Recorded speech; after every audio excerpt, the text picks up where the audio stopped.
سے مسجد بیت المقدس میں نماز پڑھنے پر 500 نماز پڑھنے کے بخت ثواب ملتا ہے۔ آج کل لوگ یہ سمجھتے ہیں کہ مسجد اقصی بیت المقدس ہے، بلکہ ایسا نہیں ہے۔ یہاں پر یہ وہ مسجد ہے جہاں پر آپ نے تمام انبیاء کی امامت فرمائی تھی۔ فلسطین کے اصلی باشندے کنعان عرب تھے۔ جو میپ میں جو ہرا کلر دیکھ رہے ہیں یہ فلسطین ہے۔ یہودی 4 تنظیمیں ہیں جن کے الگ الگ مقاصد ہیں۔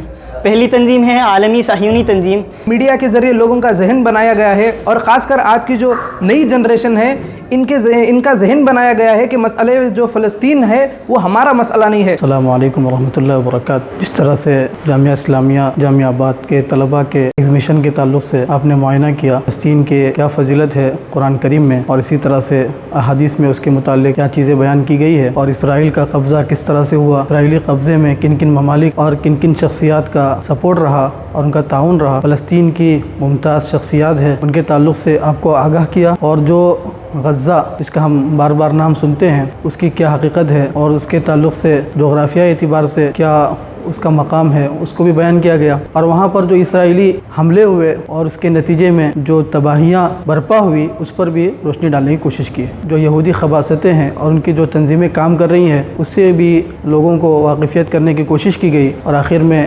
مسئلہ فلسطین اور ہماری کیا ذمہ داری ہے اس سے بھی آپ کو پیغام دیا گیا۔ اس کا یہی مقصد تھا کہ اس نمائش کے ذریعے سے جو نئی جنریشن ہے اور نوجوان طبقہ ہے ان کو قریب کیا جائے اور ان کو صحیح طور پر پیغام پہنچایا جائے۔ الحمدللہ یہ کئی دنوں سے یہ جاری ہے، اور سینکڑوں باہر سے جو نوجوان طبقہ ہے انہوں نے آ کر کے استفادہ کیا۔ اللہ سے دعا کرتے ہیں اللہ تعالیٰ ہماری اس چھوٹی سی کاوش کو قبول فرمائے، اور جو فلسطین کے تعلق سے بیداری مہم چل رہی ہے اللہ تعالیٰ اس کو کامیاب فرمائے۔ محترم ناظرین، السلام علیکم ورحمۃ اللہ وبرکاتہ۔ میں احمد فکردی، متعلم عالیہ اولیٰ با۔ بسم اللہ الرحمن الرحیم۔ ارض قدس یہ عام زمینوں کی طرح زمین نہیں ہے، بلکہ یہ برکت والی عظمت والی زمین ہے۔ تو اللہ تعالیٰ نے اس زمین کے متعلق، اس بابرکت زمین کے متعلق قرآن مجید میں بھی بہت ساری آیتیں نازل کی ہیں، اور اس سے روایتیں بھی بہت ساری منقول ہیں۔ تو جو آپ کے سامنے بینر ہے اس میں بہت ساری آیتیں ہیں۔ تو پہلی آیت ہے سبحان الذي اسرى بعبده ليلا من المسجد الحرام الى المسجد الاقصى الذي باركنا حوله لنريه من آياتنا انه هو السميع البصير۔ جب ہمارے نبی آپ صلی اللہ علیہ وسلم کو معراج کا سفر کرایا گیا تو پہلے مسجد حرام سے مسجد اقصی لایا گیا، تو اس سے پتہ چلتا ہے کہ مسجد اقصی کی کتنی فضیلت ہے۔ پھر مسجد اقصی سے ان کا سفر معراج کے لیے شروع ہوا تھا، اور اس آیت میں بارکنا حولہ فرمایا، یعنی مسجد اقصی کے آس پاس والی جو زمینیں ہیں اس میں بھی برکتیں ہیں، یعنی اس سے بھی پتہ چلتا ہے کہ آس پاس والی زمینوں میں برکتیں ہیں تو مسجد اقصی میں ہی کتنی فضیلت ہوگی۔ تو دوسری آیت ہے یا قوم ادخلوا الارض المقدسة التي كتب الله لكم ولا ترتدوا على ادباركم فتنقلبوا خاسرين۔ یہ موسیٰ علیہ السلام کی قوم کے بارے میں ہے جب اللہ نے ان کو حکم دیا کہ ارض مقدسہ میں داخل ہو جائیے۔ تو مفسرین اس سے لکھتے ہیں کہ ارض مقدسہ سے مراد وہی زمین ہے جو بابرکت والی کہلاتی ہے، وہ زمین فلسطینی کی زمین۔ تیسری آیت ہے وَنَجَّيْنَاهُ وَلُوطًا إِلَى الْأَرْضِ الَّتِي بَارَكْنَا فِيهَا لِلْعَالَمِينَ۔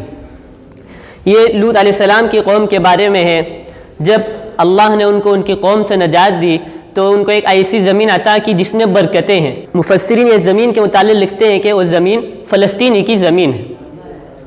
چوتھی آیت ہے وَلِسُلَيْمَانَ الرِّيحَ عَاصِفَةً تَجْرِي بِأَمْرِهِ إِلَى الْأَرْضِ الَّتِي بَارَكْنَا فِيهَا وَكُنَّا بِكُلِّ شَيْءٍ عَالِمِينَ۔ یہ سلیمان علیہ السلام کے بارے میں ہے، اس میں بھی بارکنا فیہا ہے۔ بارکنا سے فیہا سے مراد مفسرین اس کے بارے میں بھی فلسطینی کی زمین لکھتے ہیں۔ پانچویں آیت ہے وَأَوْرَثْنَا الْقَوْمَ الَّذِينَ كَانُوا يَسْتَضْعَفُونَ مَشَارِقَ الْأَرْضِ وَمَغَارِبَهَا الَّتِي بَارَكْنَا فِيهَا۔ اس آیت میں بھی بارکنا فیہا سے مراد مفسرین فلسطینی لکھتے ہیں۔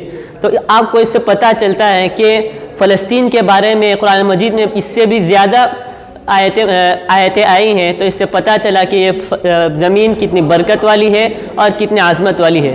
میرا نام عبداللہ ماشیمہ، متعلم عالیہ اولیٰ الف۔ جس طرح سے آپ نے ارض قدس کے متعلق قرآن کی روشنی میں سنا۔ اسی طرح سے احادیث میں بھی اس کی بے شمار روایتیں ملتی ہیں۔ احادیث میں ہے کہ دنیا میں دوسرے نمبر پر قائم ہونے والی مسجد مسجد اقصی ہے۔ چنانچہ حدیث میں ہے، ابو ذر غفاری رضی اللہ عنہ روایت کرتے ہیں اور رسول اللہ صلی اللہ علیہ وسلم سے سوال کرتے ہیں، اے اللہ کے رسول، زمین میں سب سے پہلی مسجد کون سی تعمیر کی گئی؟ تو آپ صلی اللہ علیہ وسلم نے فرمایا مسجد حرام۔ پھر دوبارہ پوچھا کہ اس کے بعد کون سی تعمیر کی گئی؟ تو آپ صلی اللہ علیہ وسلم نے فرمایا مسجد اقصی۔ اسی طرح سے پھر دوبارہ پوچھا کہ ان دونوں کے درمیان کتنی مدت گزری؟ تو آپ صلی اللہ علیہ وسلم نے فرمایا 40 سال۔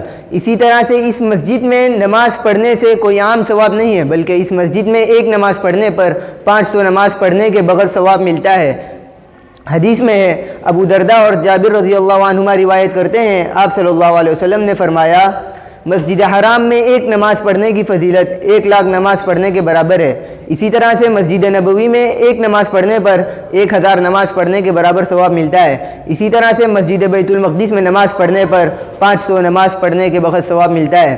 اسی طرح سے کسی بھی عام مساجد کی طرف صرف اسی غرض سے اپنا رخت سفر باندھنا جائز نہیں ہے، مگر 3 مساجد کے جس کی طرف صرف اسی غرض سے اپنا رخت سفر باندھنا جائز ہے۔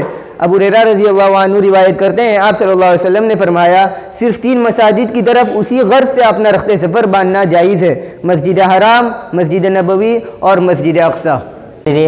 میں محمد یاسین شیخ، میں اب آپ کو ارض مقدس کا معلق بتانا چاہتا ہوں۔ بینر میں جو آپ دیکھ رہے ہیں یہ اس وقت یہ شام کا علاقہ ہے، اور یہ اس وقت کا شام کا علاقہ ہے جس کے بارے میں آپ صلی اللہ علیہ وسلم نے حدیث میں فرمایا ہے کہ اللہ تعالیٰ نے شام کے علاقے میں برکت رکھی ہے، اور آج کل کے مسلمانوں کے دشمنوں نے وہاں کے علاقوں کو الگ الگ کیا ہے، جیسے کہ شام، اردن اور فلسطین، ان دیگر علاقوں کو الگ الگ کیا ہے۔ اور یہی شام کے علاقے میں فلسطین کا ایک شہر ہے جس کا نقشہ یہ ہے، جو آپ کو نقشے میں جو آپ کو نیلا رنگ دکھائی دے رہا ہے یہاں پر اسرائیلیوں کا ناحق قبضہ ہے، جو لال رنگ دکھائی دے رہا ہے یہاں پر فلسطینیوں کا قبضہ ہے، اور یہی بیت المقدس موجود ہے۔ آج کل لوگ یہ سمجھتے ہیں کہ مسجد اقصی بیت المقدس ہے، بلکہ ایسا نہیں ہے، بلکہ جو آپ کو بینر میں جو آپ کو لکیر دکھائی دے رہا ہے اور یہ حرم ہے، اور اسی کو بیت المقدس کہتے ہیں، اور اسی کے اندر مسجد اقصی اور قبۃ الصخرہ موجود ہے۔ لیکن آج کل سوشل میڈیا میں ایک منصوبے کے تحت لوگوں کو یہ پاگل کیا جاتا ہے کہ لوگوں کو قبۃ الصخرہ کو مسجد اقصی کہہ کر دکھایا جاتا ہے، لیکن اصل مسجد اقصی یہ ہے۔ لوگوں کو قبۃ الصخرہ کو مسجد اقصی اس لیے دکھایا جاتا ہے کہ لوگ قبۃ الصخرہ کو مسجد اقصی سمجھے اور اصل مسجد اقصی کی تصویر لوگوں کے ذہن سے نکل جائے، اور مسجد اقصی کو شہید کر ہیکل سلیمانی کو تعمیر کرتے ہیں۔ ناظرین، میرا نام نائف ساوڑا ہے۔ جیسا کہ آپ کو یہاں پر بتایا گیا کہ بیت المقدس کی اہمیت اور فضیلت ہمارے نزدیک کیا ہے، تو آپ کو ایک فضیلت بیت المقدس کی بتائی گئی کہ بیت المقدس میں نماز پڑھنے پر 500 نمازوں کا ثواب ملتا ہے۔ تو آپ یہاں پر دیکھ سکتے ہیں کہ بیت المقدس کیا ہے۔ لوگ سمجھتے ہیں کہ بیت المقدس اور مسجد اقصی ایک ہی چیز ہے، بلکہ یہ دونوں الگ الگ چیزیں ہیں۔ بیت المقدس، یہ جو آپ کو باؤنڈری دکھائی جا رہی ہے، یہ جو پوری باؤنڈری ہے، یہ بیت المقدس کہلاتی ہے۔ یہاں پر کہیں بھی آپ نماز پڑھیں گے تو آپ کو 500 نمازوں کا ثواب ملے گا، نہ کہ صرف اسی میں نماز پڑھنے پر 500 نمازوں کا ثواب ملے گا۔ یہ ہے یہ مسجد اقصی، اس کو کہتے ہیں مسجد اقصی۔ یہ آپ صلی اللہ علیہ وسلم جب معراج ہوئی تھی تو آپ صلی اللہ علیہ وسلم نے تمام انبیاء کی امامت فرمائی تھی، تو یہاں پر یہ وہ مسجد ہے جہاں پر آپ نے تمام انبیاء کی امامت فرمائی تھی۔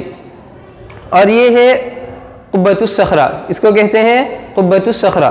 یہ وہ جگہ ہے جہاں سے آپ کو معراج کرائی گئی تھی، آپ کو حرم سے بیت المقدس لایا گیا، بیت المقدس سے آپ کو آسمان پر اٹھایا گیا تھا۔ بیت المقدس میں آپ کو کس جگہ سے اٹھایا گیا تھا، یہ سوال پیدا ہوتا ہے۔ تو یہ وہ جگہ ہے جہاں سے آپ کو آسمان پر اٹھایا گیا تھا۔ یہاں پر ایک پتھر تھا، تو اس کے بعد آنے والے لوگوں نے یہاں پر یہ گنبد بنائی ہے، یہاں سے آپ کو اوپر اٹھایا گیا تھا آسمان پر۔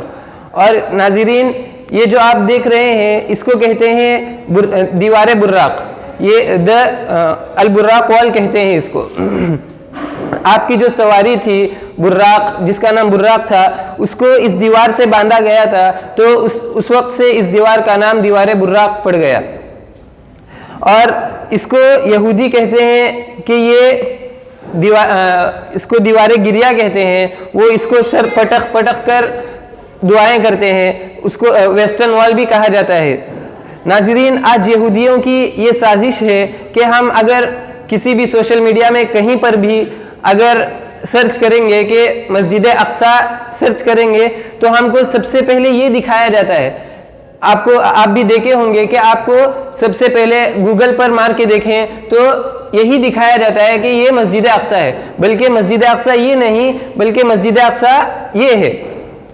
ان کی یہ سازش ہے کہ ہمارے دلوں میں اس کی محبت پیدا کر کے اس سے ہم کو دور کرنا چاہتے ہیں. ناظرین، یہودیوں کو بیت المقدس پورا نہیں چاہیے بلکہ ان کو صرف مسجد اقصی مل جائے وہ کافی ہے کہتے ہیں، کیونکہ وہ اس کو منہدم کر کے، اس کو شہید کر کے، اس مسجد اقصی کو شہید کر کے یہاں پر ہیکل سلیمانی تعمیر کرنا چاہتے ہیں. ہیکل سلیمانی کیا ہے؟ ہیکل سلیمانی وہ جگہ ہے جہاں پر سلیمان علیہ السلام نے اپنی عبادت کے لیے ایک جگہ مقرر کی تھی، اس کو ہیکل سلیمانی کہتے ہیں. وہ کہتے ہیں کہ ہم لوگ اس مسجد کو شہید کر کے، مسجد اقصی کو شہید کر کے یہاں پر ہیکل سلیمانی تعمیر کریں گے. تو ناظرین، ہمارے دلوں سے اس کی محبت کو دور کر کے، اس کی محبت ختم کر کے ہم اس کی حفاظت کریں، اس لیے ہم کو یہ دکھایا جاتا ہے اور اس کو ہم سے دور کیا جا رہا ہے. ناظرین، ہمیں یہ سمجھنا چاہیے کہ یہ مسجد اقصی ہے اور یہ قبۃ الصخرہ ہے. میرا نام ہے عبداللہ واق، متعلم پنجم عربی الف. یہاں پر فلسطین کی تاریخ متعلق بتایا جا رہا ہے. لوگوں کے دلوں میں یہ سوال پیدا ہوتا ہے کہ فلسطین کے اصلی باشندے کہتے ہیں. بعض کہتے ہیں کہ فلسطین کے اصلی باشندے اسرائیل ہیں، بلکہ یہ بالکل غلط ہے. بلکہ فلسطین کے اصلی باشندے کنعانی عرب تھے جو ابراہیم علیہ السلام کی آمد سے سرزمین فلسطین میں آباد تھے. دوسری بات یہ، جیسا کہ آپ کو معلوم ہے کہ فلسطین انبیاء کی سرزمین ہے، اس پر بہت سے انبیاؤں نے حکومت کی ہے. اس میں 80 سال سرزمین فلسطین پر حکومت کرنے والے حضرت سلیمان علیہ السلام اور حضرت داؤد علیہ السلام ہیں. ان کا جو زمانہ ہے یہ فلسطین کی تاریخ کا سنہرا زمانہ مانا جاتا ہے. تیسری بات یہ کہ نبی صلی اللہ علیہ وسلم کے بعثت کے وقت سرزمین فلسطین پر رومیوں کی حکومت تھی. اس کے بعد حضرت عمر اللہ عنہ کے دور خلافت 15 ہجری مطابق 636 عیسوی میں بیت المقدس پر مسلمانوں کی حکومت قائم ہوئی. اس کے بعد 495 ہجری مطابق 1102 عیسوی میں بیت المقدس پر صلیبیوں کا قبضہ ہوا جو 88 سالوں تک رہا. اس کے بعد سلطان صلاح الدین ایوبی رحمۃ اللہ علیہ نے دوبارہ مسلمانوں کی متحدہ فوج کے ذریعے بیت المقدس کو صلیبیوں سے 584 ہجری مطابق 1187 عیسوی میں آزاد کرایا. 1335 ہجری مطابق 1917 عیسوی میں فلسطین پر برطانیہ کا تسلط ہوا، جس کے بعد برطانیہ نے یہودیوں کو فلسطین میں آباد کرانا شروع کیا. 1367 ہجری مطابق 1948 عیسوی میں اسرائیل کی ناجائز حکومت فلسطین میں قائم ہوئی. 1387 ہجری مطابق 1967 عیسوی میں عرب اسرائیل جنگ کے بعد اسرائیل نے فلسطین کے باقی ماندہ حصے پر، یعنی جو حصہ باقی تھا اس پر بھی قبضہ کیا. 1414 ہجری مطابق 1993 عیسوی میں معاہدے اوسلو کے بعد ویسٹ بینک اور غزہ کا علاقہ عربوں کے ہاتھ آیا. تقریباً 75 سالوں سے فلسطین پر اسرائیل کا نا قبضہ ہے. میرا نام ارحم شاہ بندری ہے، متعلم پنجم عربی الف. عرب اسرائیل جنگ 1967 عیسوی میں پیش آئی.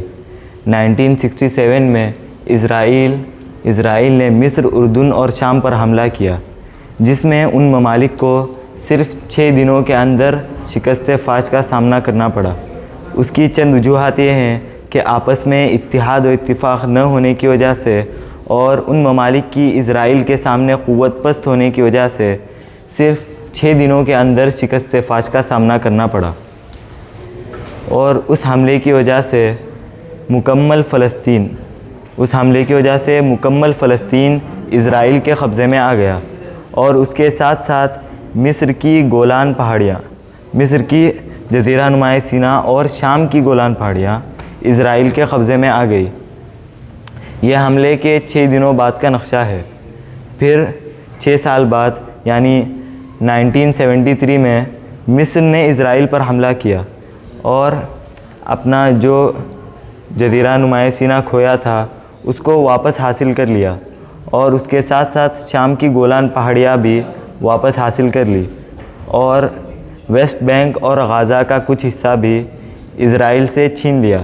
لیکن فلسطین نے اسرائیل کا اکثر حصہ انہی کے قبضے میں رکھا. میرا نام محمد سعد،